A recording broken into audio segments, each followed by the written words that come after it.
تو ہم بہت محنت کر رہے ہیں، تو آپ ہمیں سپورٹ کریں، چینل کو لازمی سبسکرائب کریں، لائک شیئر۔ تو چلیں اب ہم شروع کرتے ہیں۔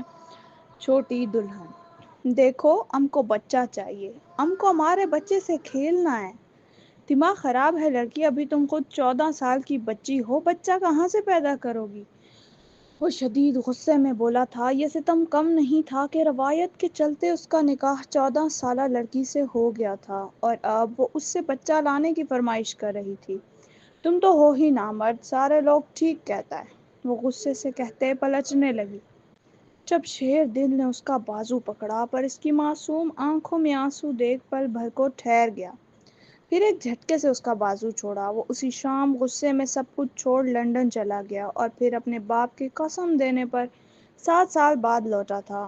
یہ خان زادہ حویلی کا منظر ہے، جہاں پرانی روایات کو بہت فوقیت دی جاتی تھی۔ آج اسی رسم کو جاری رکھنے کے لیے اس حویلی کے دادا جان حشمت خان زادہ، جن کی بیوی دانیہ خان زادہ جو ہمیشہ ان کے ساتھ رہی تھی، ہر فیصلے آج ایک فیصلہ کر چکے تھے۔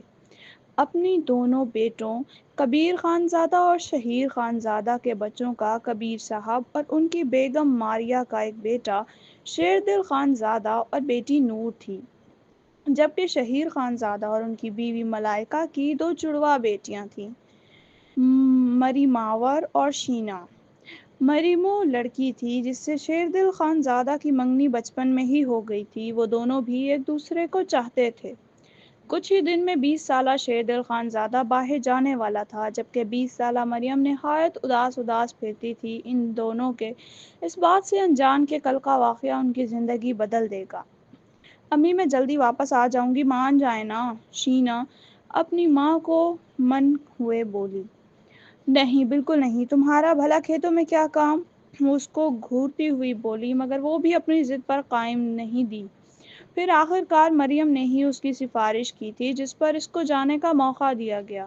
وہ اپنی خاص ملازمہ کو لیے کھیتوں پر جا چکی تھی۔ وہ ملازمہ کو کھیتوں سے باہر ہی رکنے کا اشارہ کرتے وہ اندر چلی گئی، کیونکہ اندر اسے اپنی محبت سے ملنا تھا۔ وہ بہزاد خان تھا، ایک غریب گھرانے کا لڑکا جس کو شینا سے پہلی ہی نظر میں محبت ہو گئی۔ ایک اسی طرح کے دن میں وہ کھیتوں میں آئی تھی جب اس پر اس کی نگاہ گئی۔ دونوں کی کب باتیں ہوئی اور کب دونوں ایک دوسرے سے محبت کرنے لگے پتہ ہی نہیں چلا۔ دونوں جانتے تھے کہ ان کی شادی ممکن نہ تھی، کیونکہ ان کے خاندانوں میں بہت فرق تھا۔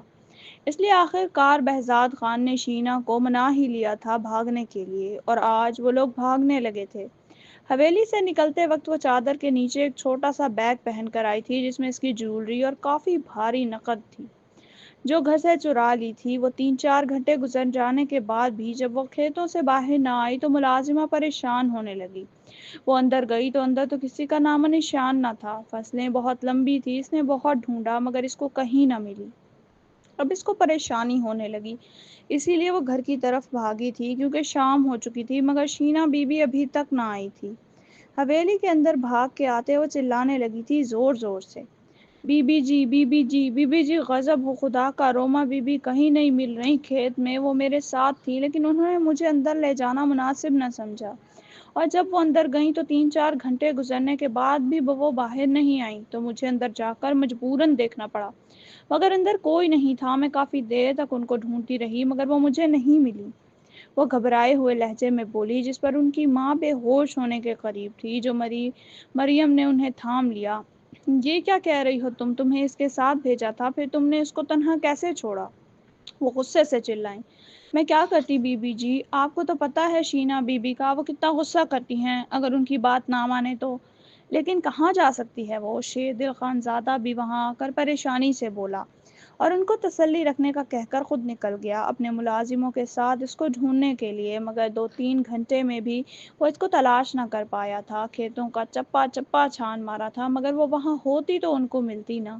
وہ تھکا ہارا لوٹا مگر اس کے چہرے پر ناکامی دیکھ کر پوری حویلی دہل گئی تھی، کیونکہ ان کی حویلی کی لڑکی کا غائب ہو جانا ان کا معاشرے میں کہیں منہ دکھانے لائق نہ چھوڑتا ہے۔ جو تم ہم سے چھپا رہی ہو، اگر تم سچ سچ بتا دو گی تو تمہیں بخش دیا جائے گا۔ شیردل نے زیرک نگاہوں سے اس گھبرائی ہوئی ملازمہ کو دیکھتے ہوئے کہا تھا، جو اپنے لب کچل رہی تھی اور کبھی ہاتھ مسل رہی تھی۔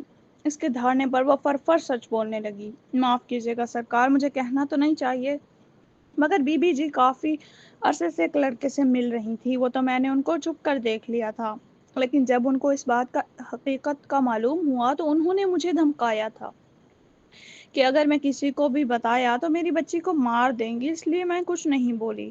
وہ بل کی کون ہے وہ لڑکا، بتاؤ ہمیں، دادا جان ایک دم غضبناک لہجے میں بولے تھے۔ جب اس نے بتایا تھا کہ وہ اس کو خود تو نہیں جانتی، لیکن اس نے لڑکے کا گھر دیکھ رکھا ہے۔ شیر دل خان اپنے باپ اور تایا چاچا کے ساتھ نکلا تھا اس کے گھر جانے کے لیے، یقیناً وہ لڑکا اس کو اپنے گھر ہی لے کر گیا ہوگا۔ دوسری طرف بہزاد خان کے ماں باپ غریب کسان تھے۔ باپ خشاور، بیوی مینا گل نہایت سادہ سی عورت تھی جس کے دو ہی اولادیں تھیں، ایک بہزاد خان جو 20 سال کا تھا، جبکہ ایک چھوٹی بیٹی دلربا تھی جو نہایت معصوم تھی اور گڈے گڈیوں سے کھیل کر اس کا دل خوش ہوتا تھا۔ وہ زیادہ تر اپنی سہیلی کے گھر ہی پائی جاتی تھی، کبھی اس کے ساتھ ڈالز سے کھیلتی تو کبھی ان کی ماں بنتی، کیونکہ ان کے حالات اتنے بہتر نہ تھے کہ وہ خود کھلونے افورڈ کر سکتے۔ ابھی بھی اس کی ماں پریشانی سے اپنی بیٹی کا انتظار کر رہی تھی جب اچانک دروازہ زور زور سے دھڑ دھڑانے لگا۔ وہ دہلتی ہوئی فوراً دروازہ کھولنے کو لپکی۔ جب انہوں نے دروازہ کھولا تو 3-4 مرد بغیر اجازت اندر داخل ہو آئے۔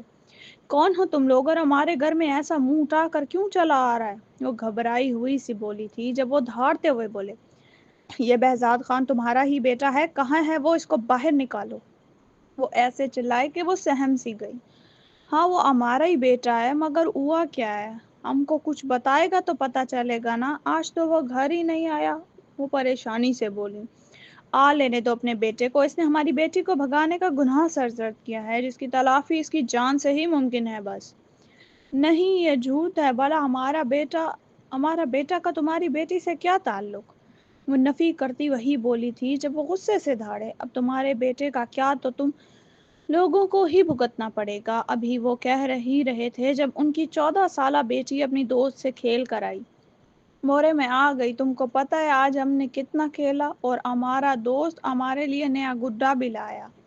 وہ پیاری سی آواز میں آتے ہوئے بولی جس پر سب کی نظروں کا مرکز وہ بن گئی تھی، جبکہ اس کی ماں نے دل میں دعا کی تھی کہ کاش اس کی بیٹی اس وقت نہ آتی، کیونکہ وہ لوگ جن نظروں سے اس کی بیٹی کو دیکھ رہے تھے وہ بالکل اچھی نہیں تھی۔ اب تو تمہاری بیٹی ہی تمہارے بیٹے کا کیا ہوا کفارہ ادا کرے گی۔ چلو، وہ اس کو زبردستی کھینچنے لگے، چھوڑو ہم کو، چھوڑو اماں، ہم کو کہیں نہیں جانا، اماں ہم کو تمہارے پاس رہنا ہے۔ وہ رو رہی تھی، چلا رہی تھی، مگر اس کی سننے والا کوئی نہیں تھا۔ اس کا باپ جو بھی کھیتی باڑی کر کے آیا تھا، اس نے ان لوگوں کو روکا۔ یہ کیا کر رہے ہیں آپ لوگ، میری بیٹی کو کہاں لے جا رہے ہیں؟ انہوں نے غصے سے اس کو بھی ساری بات سے آگاہ کیا، جس پر ان کے ہاتھ سے ان کے اوزار گر گئے تھے، ان کے کندھے ڈھلک گئے تھے۔ یہ کیا کر دیا تھا ان کے بیٹے نے؟ اب تم اپنے بیٹے کو اپنے پلو میں چھپا کر رکھو، کیونکہ تمہاری بیٹی ہی ہر جانا ادا کرے گی، بخش۔ وہ اس کو دھمکی دیتے ہوئے بولے اور وہاں سے چلے گئے، اور ٹھیک اسی طرح ہوا تھا۔ انہوں نے لاکھوں دعائیں کی تھی کہ ان کا بیٹا بہزاد واپس آ جائے تاکہ ان کی بیٹی کو اس کے کیے کی سزا نہ بھگتنی پڑتی، مگر ان کا بیٹا مطلبی ٹھہرا تھا، نہ وہ واپس آیا تھا اور نہ ہی ان کی بیٹی کو لے کر آیا۔ اس لیے جرگے کا فیصلہ ان کے حق میں ہوا تھا۔ انہوں نے بخش کی 14 سالہ بیٹی دلربا کو شیر دل خان زادہ کے نکاح میں دے دیا، وہ جو بالکل بھی اس نکاح کے حق میں نہیں تھا۔ آخر روایت کی بیڑیوں میں جکڑا گیا۔ یہ ایک معصوم 14 سالہ لڑکی ہے، آخر آپ میرے ساتھ ساتھ اس کی زندگی بھی برباد کیوں کر رہے ہیں؟ ایک نہیں، آپ 3 زندگیاں برباد کر چکے ہیں۔ آخر اب میں مریم کو کیا جواب دوں گا؟ وہ اپنے باپ پر چلایا تھا جب اس کے دادا کی آواز نے اس کی زبان کو لگام دی۔ تمہیں زیادہ زبان چلانے کی ضرورت نہیں ہے، فیصلہ وہی ہوگا جو ہم کریں گے۔ یہ اپنے بھائی کے لیے کیے گئے گناہ کی سزا میں اس حویلی میں ونی بن کر آئے گی، اور تب تک یہاں رہے گی جب تک ہمارا دل چاہے گا، کیونکہ اس سے ہمیں حویلی کا وارث چاہیے۔ وہ غصے سے چلائے جب ان کو دیکھتے ہوئے بولا، دادا جان اس لڑکی کو دیکھیں اور سمجھنے کی کوشش کریں، کیا وہ اس حویلی کا وارث جھیل پائے گی؟ وہ تو خود ابھی 14 سال کی ہے، آپ کو پڑ پوتا کہاں سے دے گی؟ وہ غصے سے بولا جب وہ کندھے اچکا کر رہ گئے۔ مجھے اس لڑکی سے ہی اپنا پڑ پوتا چاہیے تو چاہیے، کیونکہ میں اس کے بھائی کو سزا دینا چاہتا ہوں، اور ایسا تب ہی ممکن ہے جب میں اس سے حویلی کا وارث حاصل کروں گا۔ اسے بھی تو پتہ چلے کہ جب لڑکیوں پر ستم ہوتا ہے تو کیسا لگتا ہے۔ وہ غصے سے دھاڑے تھے جب اس کو یہ نکاح زبردستی ہی صحیح کرنا پڑا۔ یہ خبر مریم پر بجلی بن کر گری تھی کہ وہ وہیں بے ہوش ہو گئی تھی اور اسے اٹھا کر کمرے میں لے جایا گیا تھا مردے خانے میں۔ اس کا نکاح ایک 14 سالہ چھوٹی بچی دلربا سے ہو گیا۔ وہ اپنا سر تھام ادھر ادھر ٹہل رہا تھا جب اس نے اپنے پیچھے چھوٹی چھوٹی قدموں کی آہٹ سنی۔ وہ تو ابھی کسی سے بھی ملنا نہیں چاہتا تھا، لیکن اس لڑکے کی شاکنگ بات سنتے اس کے جسم میں کرنٹ دوڑ گیا۔ دیکھو، ہم کو بچہ چاہیے، ہم کو ہمارے بچے سے کھیلنا ہے۔ دماغ خراب ہے لڑکی، ابھی تم خود 14 سال کی بچی ہو، بچہ کہاں سے پیدا کرو گی؟ وہ شدید غصے میں بولا۔ یہ ستم کم نہیں تھا کہ روایت کے چلتے اس کا نکاح 14 سالہ لڑکی سے ہو گیا اور اب وہ اسے بچہ لانے کی فرمائش کر رہی تھی۔ تم تو ہو ہی نامرد، سارا لوگ ٹھیک کہتا ہے، وہ غصے سے کہتے پلٹنے لگی۔ جب شیر دل نے اس کا بازو پکڑا، یہ سوچ کس نے تمہارے ذہن میں بھری ہے، بتاؤ مجھے؟ وہ اس کا بازو دبوچتے ہوئے بولا۔ آخر کون اس کے ذہن میں یہ گندی گندی باتیں بٹھا رہا تھا؟ یہ سوچ آتے ہی اس کا فشار خون بلند ہوا۔ اب اگر اس طرح کی بکواس میں نے تمہارے منہ سے سنی تو میں تمہاری پٹائی کر دوں گا، وہ شدید غصے میں بولا۔ یہ سوچ ہی دماغ خراب کر رہی تھی کہ دادا جان آخر کن لفظوں میں اس کے آگے بات کی ہوگی جو یہ چھوٹی سی لڑکی اس سے آ کر دھڑلے سے بچے کی ڈیمانڈ کر رہی تھی۔ مگر اس کے اس انداز پر دلربا کا بہت غصہ آیا، کیونکہ اس کو اس کی ماں نے سمجھا کر بھیجا تھا کہ شوہر آپ کا دوست ہوتا ہے، وہ آپ سے باتیں کرتا ہے، آپ اس سے ہر بات کر سکتے ہیں اور اس کے ساتھ کھیل بھی سکتے ہیں۔ مگر اپنے شوہر کو یوں اس کو ڈانٹتے دیکھ کر اس کا دل بری طرح کھٹا ہوا تھا۔ تبھی وہ اپنی سرخ ناک سکیڑتی ہوئی بولی، نامرد! وہ جو صبح سے لوگوں کو یہ کہتے سن رہی تھی کہ شیر دل خان زادہ غصے کا بہت تیز ہے، بہت بری سزا دیتا ہے یا غصے میں لوگوں کو مار بھی دیتا ہے، ایسی باتیں اس کے ذہن میں کر گئی تھی۔ تبھی وہ غصے سے کہتے پلٹنے لگی، یہ نامرد کس کو کہا تم نے؟ جب شیر دل نے اس کا بازو پکڑا، ارادہ اس کو ڈانٹنے کا تھا، پر اس کی معصوم آنکھوں میں آنسو دیکھ کر پل بھر کو تھم سا گیا۔ اتنی شفاف آنکھیں شاید ہی اس نے کسی کی دیکھی تھی جتنی اس چھوٹی لڑکی کی تھی۔ وہ لمحے بھر کو ان میں کھو سا گیا، مگر یہ بات یاد آتے ہی کہ اس کی منگ تو مریم ہے، اس نے ایک جھٹکے سے اس کا بازو چھوڑا۔ دیکھو لڑکی، اگر تمہیں اپنی جان پیاری ہے تو اپنے کمرے میں بند ہو کر بیٹھو اور یہ بچے کا ذکر بار بار کسی کے آگے کرنے کی ضرورت نہیں ہے، ورنہ وہ تمہیں سزا دیں گے، سمجھ گئی تم؟ وہ اس کا ہاتھ دبوچتا ہوا اس کو گھسیٹتے ہوئے وہاں سے لے گیا اور اپنے کمرے میں ہی لے جا کر چھوڑا تھا، جو پہلے اس کو غصے سے کھورنے کے بعد کمرہ اشتیاق سے دیکھ رہی تھی۔ ماڑا، اتنا بڑا کمرہ، اتنے میں تو ہمارا پورا گھر آ جاتا ہے، یہ کمرہ ہے یا پورا گھر؟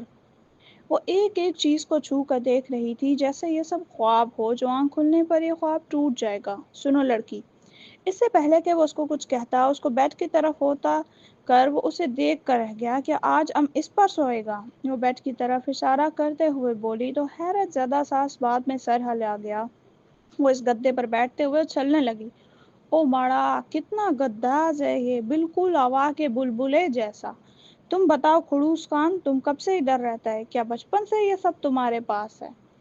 اس کو آنکھوں میں آنکھیں ڈال کر دیکھتے ہوئے بولی تو وہ ایک بار پھر ان میں کھو سا گیا، جس پر وہ سر جھٹک کر خود پر غصہ ہوا۔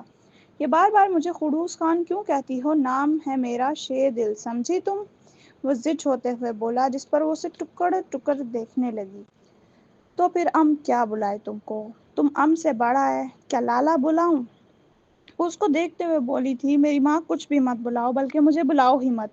وہ ایک دم دھاڑتے ہوئے بولا تو وہ سہم سی گئی۔ اماں نے کہا تھا کہ تم ہمارا دوست ہے، باقی سب ام کو ماریں گے، بس تم ام کو نہیں مارے گا، پر تم ام کو ہر وقت ڈانٹتا رہتا ہے۔ وہ ایک دم روتے ہوئے بولی، جس پر وہ بوکھلا اٹھا تھا، آنکھوں میں پتہ نہیں کہاں سے ڈھیر سارے آنسو بھر لائی تھی وہ، جو شیر دل خان زادہ کے دل کو بری طرح چبھے۔ جس پر وہ لب کچل کر رہ گیا، ٹھیک ہے، میں کچھ نہیں کہتا تم کو، نہ ہی تمہیں ڈانٹوں گا، بس مجھے خڑوس خان مت بلایا کرو، تم مجھے دوست کہہ سکتی ہو۔ اس کی بات پر وہ زور و شور سے سر ہلانے لگی جیسے اس کے لیے یہی بہت ہو۔ ابھی وہ بات کر ہی رہے تھے کہ اس کے پیٹ سے اونچی سی آواز آنے لگی، جس پر وہ ایک دم پیٹ پر ہاتھ رکھ گئی تھی۔ شیر دل نے اسے حیرت بھری نگاہوں سے دیکھا۔ ام کو بھوک لگی ہے، مورے نے صبح 2 پراٹھا کھلایا تھا، بس، وہ ہونٹ باہر نکالتے ہوئے بولی، جس پر شیر دل ماتھے پر ہاتھ مار کر رہ گیا تھا۔ لو جی، اب اسے محترمہ کی بیبی سٹنگ بھی کرنی پڑنی تھی، مگر وہ جانتا تھا گھر کا ماحول اس وقت کیسا تھا، کوئی بھی اس پر رحم کرنے کے موڈ میں نہ تھا۔ ایسے میں اس کو اس کے لیے کھانا لانا پڑا، کیونکہ کسی سے کوئی امید نہ تھی کہ اس کو مار مار کر ادھموا کر دیتے، اس لیے وہ خود باہر گیا اور کھانا لے کر اس کے آگے لا کر رکھا۔ ارے یہ تو ڈبل روٹی ہے، ہم تو پراٹھا کھاتا ہے، وہ بھی 3۔ وہ اس کو آنکھیں بڑی کرتے ہوئے دیکھ کر بولے، جس پر وہ اسے دیکھ کر رہ گیا، یہ تم کھانا کھاتی ہو یا ٹھوستی ہو؟ وہ تب کر بولا، ہمارا صحت کا یہی راز ہے۔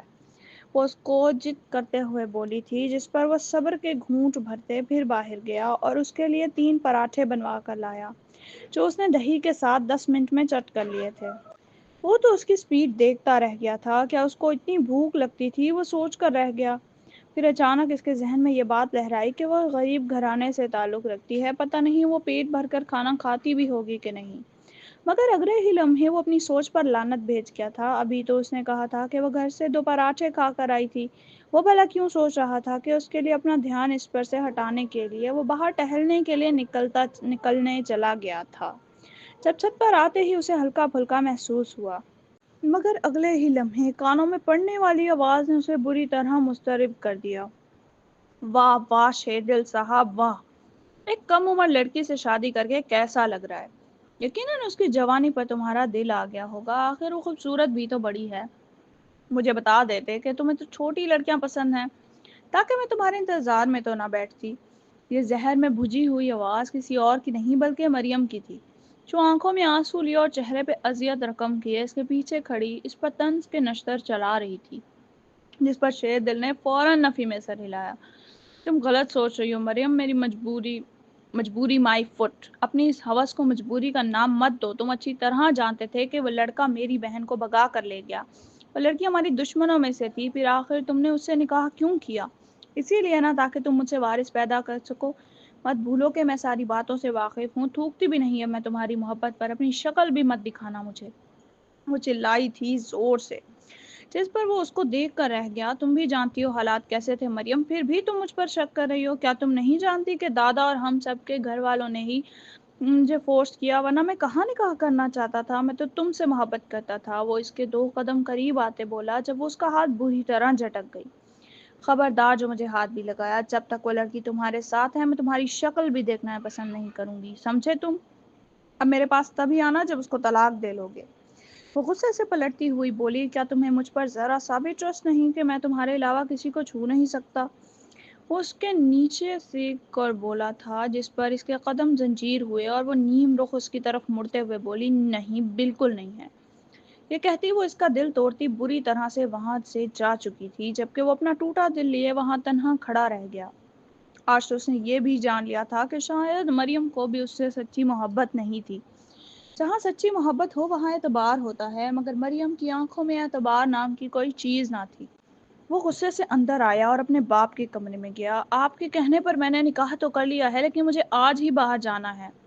اگر آپ نے ایسا نہ کیا تو یاد رکھیے گا، یا تو میں زہر کھا کے مر جاؤں گا یا کبھی آپ کو اپنی شکل نہیں دکھاؤں گا۔ وہ ان کو دھمکی دیتا ہوا بولا تھا۔ آنن فانن اس کے باپ نے باہر کی ٹکٹ کٹوا دی تھی اور آج رات وہ واپس جا رہا تھا۔ جیسے ہی وہ کمرے میں پیکنگ کے لیے آیا تو اس کو پیکنگ کرتے دیکھ وہ آنکھیں بڑے کیے سے ٹکر ٹکر دیکھنے لگی۔ تم کہاں جا رہا ہے؟ وہ اس کے پاس ہوئے کمر پر ہاتھ لگاتی بولی، جس پر اس کو گھور کر رہ گیا۔ اپنے کام سے کام رکھا کرو، کیا میں نے تم سے کوئی سوال پوچھا؟ وہ اس کو گھورتے ہوئے بولا تو وہ ماتھا پیچ کر رہ گئی۔ تم ہمارا شوہر ہے نا، ہم اس لیے تم سے پوچھ رہا ہے۔ وہ سر کھجاتے ہوئے بولی تھی، کیا تمہاری مدد کر دے؟ وہ اس کی طرف دیکھتے ہوئے بولی تو وہ سیدھا ہوتا گہرا سانس بھرتے اسے دیکھنے لگا۔ آتا ہے یہ سب تمہیں، بتاؤ مجھے۔ وہ اس کے سامنے اس کے سارے کپڑے جو اس نے پیڈ پر بچھائے تھے اس کو ایک ایک طے کر کے سلیقے سے اس بیگ میں ڈال چکی تھی، تو وہ اس کی پھرتی دیکھ کر حیران رہ گیا تھا۔ اس کی پیکنگ ساری اس نے مکمل کر دی تھی، ابھی وہ رکھ ہی رہی تھی کہ شیر دل سے ایک دم ٹکر وہ نیچے گرنے لگی، جب وہ فوراً شیر دل نے اس کو سہارا دیا۔ تھامنے کے چکر میں وہ ایک دوسرے کے سینے سے ٹکرائے، جبکہ شیر دل کے اندر ایک الگ ہی جذبات کی جنگ جاری ہو گئی۔ وہ نرم و نازک گداز بدن اس کے وجود پر پڑا ہوا اس کے سارے احساسات جگا گیا تھا۔ وہ چاہتا تو اپنے حق وصول کر سکتا تھا، مگر یہ سوچ آتے ہی کہ وہ محض 14 سال کی ہے، وہ اسے جھٹکے سے دھکا دیتے پیچھے کر گیا۔ اس کی کمر نیچے لگی۔ کتنا ظالم ہے تم، ہم کو اتنا درد ہوا ہے، کیا دیکھ نہیں سکتا تھا تم؟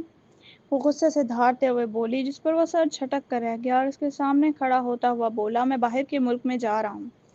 اچھا اچھا، کیا ہم بھی ساتھ چلے گا تمہارے؟ وہ اشتیاق سے بولی، جس پر وہ نفی میں سر ہلا گیا۔ نہیں، تمہیں یہاں ہی رہنا ہوگا، میں نے تمہارا ایڈمیشن کروا دیا ہے یہاں کے اچھے اسکول میں، تمہیں دل لگا کر پڑھنا ہوگا۔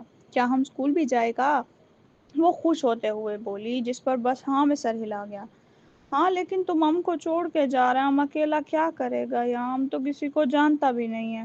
اس کی نیلگوں آنکھیں پانی سے بھر گئی تھیں پھر سے، جو شیر کو بالکل اچھی نہیں لگی تھی۔ اس کو بیڈ پر بٹھا کر اسے اپنے پاس بٹھا کر بولا، دیکھو میری بات سنو، یہاں کسی سے بات کرنے کی ضرورت نہیں ہے، صرف اپنے کام سے کام رکھنا۔ اگر تم نے کسی کی بات نہ مانی تو وہ لوگ تمہیں ڈانٹیں گے اور ماریں گے بھی، سمجھی؟ تو وہ اس کو سمجھا کر بولا، جس پر وہ سر مارنے لگی تھی، صرف اور صرف میری امی کی بات سننا، ان کے علاوہ کسی کے پاس جانے کی ضرورت نہیں۔ اس کو سمجھاتا اور ضروری ہدایت دیتا، اس کے اوپر آخری نگاہ ڈالتا وہ وہاں سے جا چکا تھا، شاید ہمیشہ ہمیشہ کے لیے۔ شیر دل کے جانے کے بعد سے دلربا کی زندگی بدل سی گئی تھی۔ وہ جو چنچل اور شوخ ہوا کرتی تھی، اس کی ساری شوخیاں آہستہ آہستہ مرنے لگی تھی۔ اس کے جاتے ہی مریم اور اس کی ماں نے اس پر ظلم کے پہاڑ توڑ دیے تھے۔ ان کی نظروں میں وہی ان کی گنہگار تھی۔ ان کا بھائی اس کی بہن کی بیٹی کو بھگا کر لے گیا تھا۔ پھر وہ کیسے برداشت کرتی کہ اس لڑکی کو اس حویلی میں سکھ سے رہنے دیا جائے؟ البتہ اسکول وہ لازمی جایا کرتی تھی، کیونکہ شیر دل اپنی ماں اور دادا سے عہد لے کر گیا تھا کہ اس کے اسکول پر وہ کوئی کمپرومائز نہیں کریں گے۔ اس کو بڑے اسکول میں داخلہ دلایا گیا جہاں وہ جاتی تھی۔ وہ ذہین ہونے کے باعث اچھی خاصی کلاسز اسکپ کر چکی تھی۔ 16 کلاس کی عمر میں وہ اپنا میٹرک کلیئر کر کے 17 سال کی ہوتے ہی اسے کالج میں ایڈمیشن دلوا دیا گیا تھا، وہ بھی صرف ہاشمیر ازم کے کہنے پر، ورنہ تو اس میں اوقات ہی نہ تھی۔ جب وہ اسکول بھی جاتی تو اس کو گھر آ کر حویلی کے سارے کام کرنے پڑتے، چاہے وہ کسی کی چائے ہوتی یا برتن دھونے ہوتے۔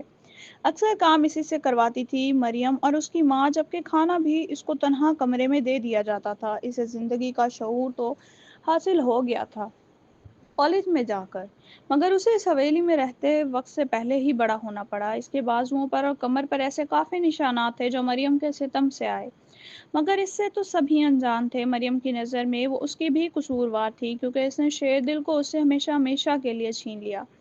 ان دنوں مریم کا بھی رشتہ آیا تھا، جو کہ انہوں نے شیر دل سے بغیر اجازت لیے ہی طے کر دیا تھا۔ اب حویلی پہلے کی طرح نہیں رہی تھی، بہت سی تبدیلیاں آ چکی تھی اس حویلی میں، جیسے رشتہ توڑ دینا یا پھر رشتہ جوڑ لینا۔ 7 سال بیت گئے تھے شیر دل کو یہاں سے گئے ہوئے، اپنی ماں کے علاوہ اس نے کسی اور سے بات تک نہ کی تھی، جبکہ واپس تو وہ لوٹا ہی نہ تھا۔ اس کی بیوی دکھنے میں کیسی ہے، وہ کیا کرتی ہوگی، اس کی سے کچھ خبر نہ تھی۔ ایک رات شیر دل کو فون آیا کہ اس کے دادا انتقال کر چکے ہیں، اس لیے وہ اسے ایمرجنسی بیسس پر واپس آنا پڑا۔ 7 سال بعد وہ اس سرزمین پر قدم رکھ رہا تھا جہاں اس نے نہ آنے کا تہیہ کیا تھا۔ یہاں اس کی وہ بیوی رہتی تھی جو اس سے کافی سال چھوٹی تھی۔ وہ جانتا تھا کہ اگر وہ یہاں آ جاتا تو یقیناً دوبارہ اسے اس کے پلے باندھ دیا جاتا۔ وہ باہر رہ کر باہر کے لوگوں کا عادی ہو چکا تھا، باہر کے ماحول میں ڈھل چکا تھا، بھلا اس کو یہاں کی سادگی کہاں بھاتی۔ مگر جیسے ہی وہ اس حویلی میں پہنچا تو باہر کھڑی لڑکی کو دیکھ کر وہ دنگ رہ گیا۔ وہ کوئی عام لڑکی نہ تھی، نہایت سرخ و سفید رنگ کی لڑکی، جس کی گھنی پلکیں اس کے آرزوؤں پر گر رہی تھیں، جبکہ سرخ لب اسے بری طرح اپنی طرف متوجہ کر گئے۔ وہ اس کے آگے آتے بالکل تھم سا گیا، جہاں سے ہلنا ممکن ہی نہ ہو۔ وہ کچھ کہنا چاہتا تھا، مگر اس کے لب بھی ساخت ہو چکے تھے اور بولنے سے انکاری تھے۔ جب اس نے ہی آگے بڑھ کر اسے مخاطب کیا، بہت دیر کر دیا آپ نے آنے میں، سارے آپ کی ہی راہ تک رہے تھے۔ وہ اس کو دیکھتے ہوئے بولی تھی اور اندر جا چکی تھی جیسے کوئی روبوٹ ہو۔ وہ سمجھ نہ سکا کہ کون تھی یہ، کیا اس کی بیوی تھی، کیونکہ کافی عرصے بعد اسے دیکھ رہا تھا، مگر اپنی حویلی میں تو سبھی لوگوں کو جانتا تھا، وہ یقیناً یہ دلربا ہی تھی۔ وہ سوچ کر رہ گیا اور اندر چلا گیا، جہاں ایک کہرام مچا ہوا تھا۔ جنازہ بس اٹھنے ہی والا تھا، اسی کا انتظار کر رہے تھے سب۔ جیسے ہی وہ آیا، کچھ ہی دیر بعد جنازہ اٹھایا گیا تھا۔ پوری حویلی چیخوں سے لرز اٹھی تھی۔ رات کو جب وہ اپنے کمرے میں آیا تو سر پکڑ کے بیٹھ گیا تھا۔ دادا کی تمام باتیں اسے یاد آ رہی تھیں۔ ابھی وہ غمگین سا بیٹھا ہی ہوا تھا جب دروازے پر دستک دیتا کوئی اندر داخل ہوا۔ اس نے سامنے دیکھا تو دلربا ہاتھوں میں چائے لیے موجود تھی۔ اس کو کیسے پتا تھا کہ اس وقت اسے چائے کی شدید طلب محسوس ہو رہی تھی؟ وہ سوچ کر رہ گیا۔ دلربا نے اس کے آگے کپ کیا، یہ لیجیے، جو اس نے فوراً ہی تھام کر اپنے لبوں سے لگایا۔ چائے کا ذائقہ اس کو بہت پسند آیا تھا، جبکہ سر درد جاتا محسوس ہو رہا تھا۔ اس کو چائے دے کر وہ باقی کا کمرہ سمیٹنے لگی تھی جب وہ گلا کھنکارتے ہوئے بولا، کیسی ہو؟ اس کے دو لفظی سوال پر اس کے ہلتے ہاتھ رکھے تھے، اپنی جگہ جم سی گئی تھی وہ۔ آخر جب اسے لوٹنے کا خیال آ ہی گیا تھا تو وہ اس سے آ کر پوچھ رہا تھا کہ کیسی ہو تم، جب وہ خود اس کو جہنم میں جھونک گیا تھا، تن تنہا، مری نہیں۔ جیسے اس نے دو لفظی سوال کیا تھا، اس نے بھی دو لفظی جواب دے کر اس کا منہ بند کر دیا۔ یہ کہہ کر وہ بیٹھ کے دوسرے کنارے پر بیٹھ گئی تھی، یقیناً سونے کا ارادہ تھا۔ تم یہاں؟ اس کا کہنے کا مطلب تھا کہ تم بھی یہاں سونا چاہتی ہو۔ جب وہ اسے دیکھ کر رہ گئی، آپ کے جانے کے بعد سے یہ میرا کمرہ رہا ہے، اگر آپ کہتے ہیں تو میں چلی جاتی ہوں۔ اٹھ کر کھڑی ہو گئی جب وہ تیزی سے نفی میں سر ہلا گیا۔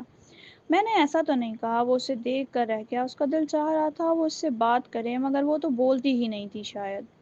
اس کے نہ کہنے پر وہ پھر سے بیٹھ گئی تھی جب شیر دل کی نگاہ اس کی گردن کے نشان پر پڑی۔ یہ کوئی ایسا نشان تو نہ تھا کہ یہ تو کسی کے زخم دینے کا نشان تھا۔ وہ فوراً اس کے بال پیچھے کرتا اس کی گردن پر ہاتھ رکھ گیا جب وہ کرنٹ کھا کر جھٹکے سے اٹھی۔ یہ کیا کر رہے ہیں آپ؟ اس کو دیکھتے ہوئے بولی، لیکن اس کا قریب آ کر اس کو جھٹکے سے پلٹتا اس کی زپ نیچے کرتے قمیض سرک اس کا جسم ٹٹولنے لگا۔ جہاں ان گنت نشانات تھے، اسے دیکھتے اس کی آنکھیں حیرت سے پھٹی رہ گئی تھیں۔ کیا ہے یہ سب؟ کون کرتا رہے تمہارے ساتھ یہ ظلم؟ ادھر دیکھو میری طرف، جواب دو مجھے۔ وہ اس کی آنکھوں میں آنکھیں ڈالتا بولا، آپ خود ہی تو مجھے اس برزخ میں چھوڑ گئے تھے، تو پھر اب کیوں پوچھ رہے ہیں؟ یہ ترہم کس لیے ہے آپ کی آنکھوں میں؟ وہ غصے سے چلا اٹھی جب وہ کچھ کہنے لائق ہی نہ رہا تھا۔ سننا چاہتے ہیں آپ کہ مجھے یہ زخم کس نے دیے؟ تو سن لیں دھیان سے، مجھے زخم آپ کی محبت مریم نے دیے، کیونکہ اس کی نظر میں اس کی قصوروار رہی ہوں رشتہ توڑوانے کی، سمجھ گئے آپ؟ یہ کہتے اس کے آنسو بھل بھل کرتے بہنے لگے جب وہ اگلے ہی لمحے اس کے آنسو پہنچ گیا تھا۔ تم نے یہ سب کسی کو بتایا کیوں نہیں؟ مجھے ہی بتا دیتی۔ آپ نے کبھی پلٹ کر میری خبر لی جو میں یہ سب آپ کو بتاتی؟ وہ نہ چاہتے ہوئے بھی اس سے شکوہ کر گئی، جس پر شیر دل کو اس پر جی بھر کر پیار آیا۔ مجھے نہ سہی میری ماں کو ہی بتا دیتی، کم از کم وہ تو اس کی خبر لیتی۔ وہ اسے جیسے بولا جس پر وہ تمسخرانہ انداز میں سر جھٹک کر رہ گئی تھی۔ یہاں میری طرف داری کوئی نہیں کرتا، آپ بھی تو چلے گئے تھے نا، مجھے تو آپ سے بھی کوئی امید نہیں۔ وہ اپنے ہاتھ مسلتے ہوئے بولی اور دوبارہ لیٹ گئی، جبکہ وہ حاضر کو پچھتاوے کے ناگوں کے درمیان دستہ چھوڑ گئی۔ میں تمہیں تمہارا حق دلا کر رہوں گا، وہ خود سے وعدہ کرتا بولا تھا۔ صبح جب وہ ناشتے کے لیے نیچے آیا تو مہمان اب بھی موجود تھے۔ جیسے ہی وہ سب کو کھانا سرو کر رہی تھی، شیر کی نگاہ اس کی طرف جا رہی تھی، جبکہ مریم جو سالوں بعد شیر کو دیکھ رہی تھی، جو اب بھی خوبرو ہو کر باہر سے آیا تھا، تو مریم کا دل بھانبڑ کی طرح جلنے لگا۔ آخر وہ کیسے شیر کو چھوڑ کر کسی اور سے منگنی کر سکتی تھی؟ یہ تو اور بھی خوبرو اور شاندار ہو گیا تھا، جو اور زیادہ پیسے کمانے لگا تھا، جس کی اور زیادہ شہرت ہو گئی تھی۔ اب اسے رہ رہ کر پچھتاوا ہو رہا تھا۔ اس نے ایک جلن بھری نظر دلربا پر ڈالی تھی، جو سب کو کھانا سرو کر رہی تھی، مگر اس شیر دل کی نگاہوں کا مرکز تو صرف اور صرف دلربا ہی تھی۔ جیسے ہی اس نے شیر کو کھانا سرو کیا، اس نے اس کا ہاتھ تھام کے ساتھ والی کرسی پر بٹھا لیا، جس پر سبھی حیران نظروں سے اسے دیکھنے لگے۔ آپ سب لوگ مجھے کیا دیکھ رہے ہیں؟ اپنا ناشتہ کیجیے جیسے سب کر رہے ہیں۔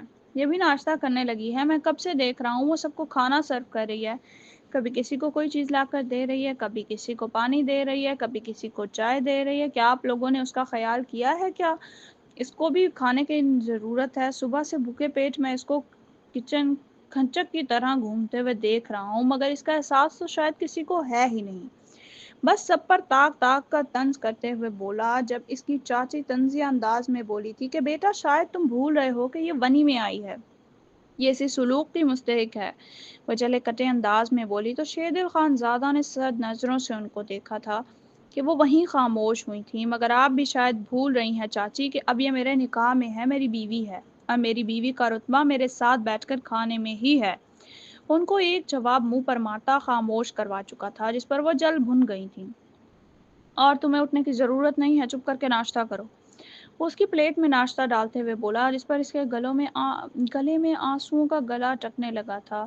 پہلی بار شاید کسی نے اس کی طرفداری کی تھی اس حویلی میں، یا پہلی بار اس نے ایک جگہ پر بیٹھ کر ناشتہ کیا تھا، وہ بھی ان لوگوں کا بچا ہوا نہیں بلکہ تازہ۔